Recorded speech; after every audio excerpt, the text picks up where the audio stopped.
Hello students, आज हम trigonometric के एक ऐसे इक्वेशन के बारे में बात करने वाले हैं जो फिजिक्स और मैथ्स दोनों में यूज होता है।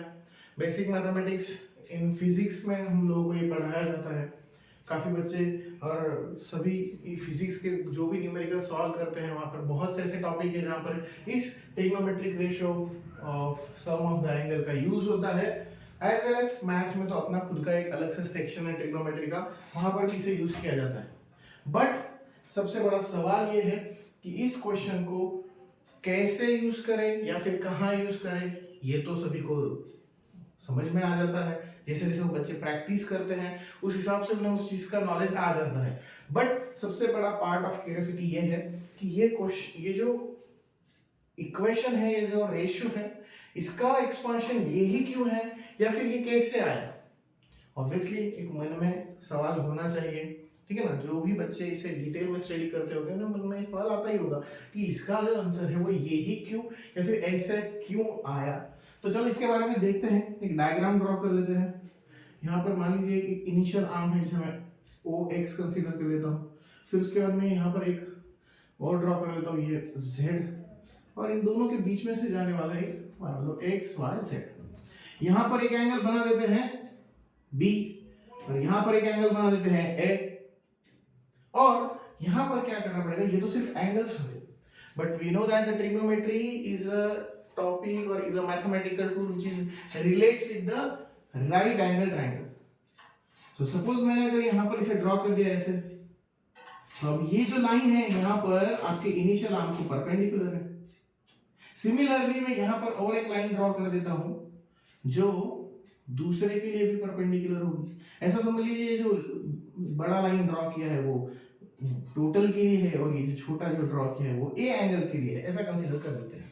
एज वेल एज कर देते हैं कि यहाँ पर इसे भी कनेक्ट कर देते हैं और यहां से एक परपेंडिकुलर ड्रॉ कर देते हैं यहाँ के लिए। ये परपेंडिकुलर यहाँ पर होगा। अगर ये यहाँ पर है तो यहाँ पर हमको एक पर्टिकुलर नेम दे देते हैं। मान लीजिए कि यहाँ पर मैंने नाम दे दिया पी आर एन, यहाँ पर जो नाम आएगा एम क्यू। अब अगर इसे सॉल्व करना है और इसके लिए हमें इस चीज को अगर फाइंड आउट करना है तो उसके लिए क्या करना पड़ेगा। मान लीजिए हम लिख देते हैं यहाँ पर sine A plus B is equal to sine A plus B. अब इसे अगर प्रूफ करना है, ए प्लस बी मतलब ये टोटल एंगल हुआ, तो साइन ए प्लस बी के लिए what is the formula for sine opposite side upon hypotenuse.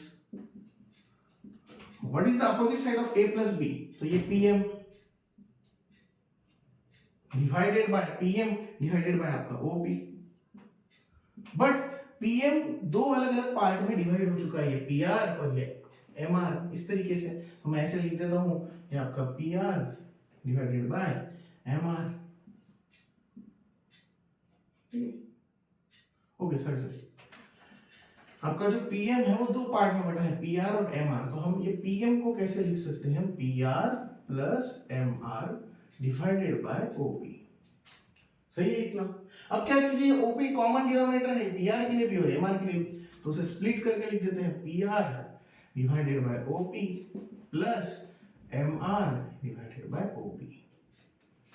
अब यहां पर क्या करेंगे हम लोग कि ये जो पूरा टोटल सेक्शन है उसके लिए हम लोगों को छोटी छोटी चीजों पर फोकस करना पड़ेगा। जैसे मान लेते हैं हम लोग कि यहाँ पर हम जो पहली चीज है जो पीआर है, पीआर कहां पर है ये, तो इसको इस पोर्शन को पीआर इतना पोर्शन इस ट्रायंगल के लिए है ना, तो यहां पर क्या करेंगे हम मल्टीप्लाई डिवाइड बाय उसका हाइपोटेनियस। कितना है हाइपोटेनियस उसका, यहाँ पर इसके हिसाब से इसको अगर मल्टीप्लाई कर दे पीएन को अगर मल्टीप्लाई कर देंगे तो पीएन से अगर मल्टीप्लाई करें यहाँ पर मल्टीप्लाई और डिवाइड बाय पीएन, तो ये PR divided by OP multiply by PN into PN, ये हो गया आपका। प्लस दूसरी तरफ अगर देखें एमआर जो है वो एमआर कहां पर है, ये ना, तो एमआर के लिए क्या करेंगे हम लोग, एमआर के लिए ON से मल्टीप्लाई कर दीजिए। नीचे जो ए एंगल आने वाला है वो ए एंगल का जो हाइपोटेनियस है वो क्या है, ON है, तो ON से डिवाइड और मल्टीप्लाई कर दीजिए, तो ये आ गया आपका MR divided by OP into ON divided by ON। हो गया। अब इसे यहां पर डिवाइड कर दीजिए, इसे वहां पे कर दीजिए, ON को यहां पर लिख दीजिए, OP को वहां पर लिख दीजिए। अब क्या होगा देखते हैं। अब PR डिवाइडेड बाय क्या लिखोगे आप, P N multiply by P N divided by OP, P N divided by OP plus यहाँ पर भी वही कीजिए, ओ एन को यहाँ पर लिख दीजिए, ये आपका M R divided by O N into O N divided by OP. अब और एक चीज है यहाँ पर, ये एम आर जो है वो इक्विवेलेंट है किसे, एन क्यू को, क्योंकि ये देखिए यहाँ पर ये रेक्टेंगुलर वाला पोर्शन बन रहा है तो अपोजिट साइड सेम हुई, तो एम आर की जगह पर आप क्या पुट कर सकते हो, एन क्यू। मैं इसे डी अरेंज करके पहले यहाँ लिख देता हूँ, तो एम आर की जगह पर आपने क्या पुट कर दिया, एन क्यू या फिर क्यू एन, जो भी आप बताइए, ठीक है। तो N Q divided by O N multiply by O N divided by O P, as it is रहेगा, प्लस ये आपका जो P R into P N multiply by P N divided by O P. अब एक एक चीज पर observe कीजिए, ये N Q divided by O N, N Q, ये देखो ये एंगल ए की अपोजिट साइड बन रही है एन क्यू, और ये उसका हाइपोटेन्यूज बन रहा है, हाँ ओ एन, तो N Q divided by O N क्या हुआ, साइन ए हुआ, साइन ए, साइन ए की वैल्यू बनेगी वो।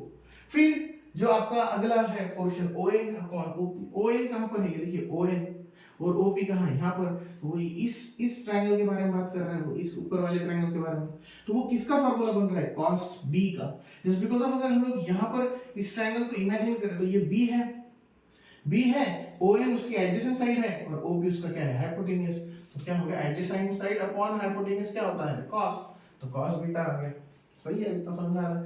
अब PR divided by PM, PR divided by PM कहाँ पर है, PR डिवाइडेड बाय PM, ये देखो ये यहाँ पर एंगल बनने वाला है, A एंगल यहाँ पर बनेगा, जैसे यहाँ पर है यहाँ पर भी बनेगा, तो ये एडजेसेंट साइड अपॉन हाइपोटेन्यूज है, वो अब A का बन रहा है, इसलिए वो cos A into Pn divided by OP, कहाँ है Pn, ये आपका Pn डिवाइडेड बाय OP, सही है, तो Pn डिवाइडेड बाय OP, ये क्या है, B की अपोजिट साइड है, तो इसके लिए यहाँ पर क्या आ जाएगा, साइन B, इसे रीअरेंज कर अगर हम लिखे तो sine A into cos B plus sine B into cos A, और यही यहाँ पर आपको प्रूफ करने को बोला गया था, देख लीजिए, sine A into cos B plus sine B into cos A। इसका मतलब हम लोग जितने भी ट्रिग्नोमेट्रिक रेशियोज का यूज करते हैं for sum, for multiple angle, for allied angle, वो सभी की सभी आप लोग with the help of different ways यही इक्वेशन आप वेक्टर के फॉर्म में भी एक्सप्लेन कर सकते हो, यही आप with the help of this diagram और अलग अलग जितने भी ये डिफरेंशिएशन अलग अलग वे से आप इसे प्रूफ कर सकते हो, जो भी आपको इजी लगता हो आप प्रूफ कर सकते हो। बस इतना है कि आपको लॉजिकली पता होना चाहिए कि ये इक्वेशन सही है और एप्लीकेबल है अलग अलग जगहों पर अपने अपने कंडीशन के हिसाब से, ठीक है। नेक्स्ट वीडियो में हम फिर किसी ट्रिग्नोमेट्रिक रेशियोज के बारे में देखेंगे, और अगर आपको ऐसे कोई और इक्वेशन के बारे में जानना हो आप कमेंट बॉक्स में बता सकते हैं, हम उसके बारे में जल्द से जल्द डिस्कस करने की कोशिश करेंगे। नोट डाउन कर लीजिए और नेक्स्ट टाइम मिलते हैं नेक्स्ट इक्वेशन के साथ। Thank you.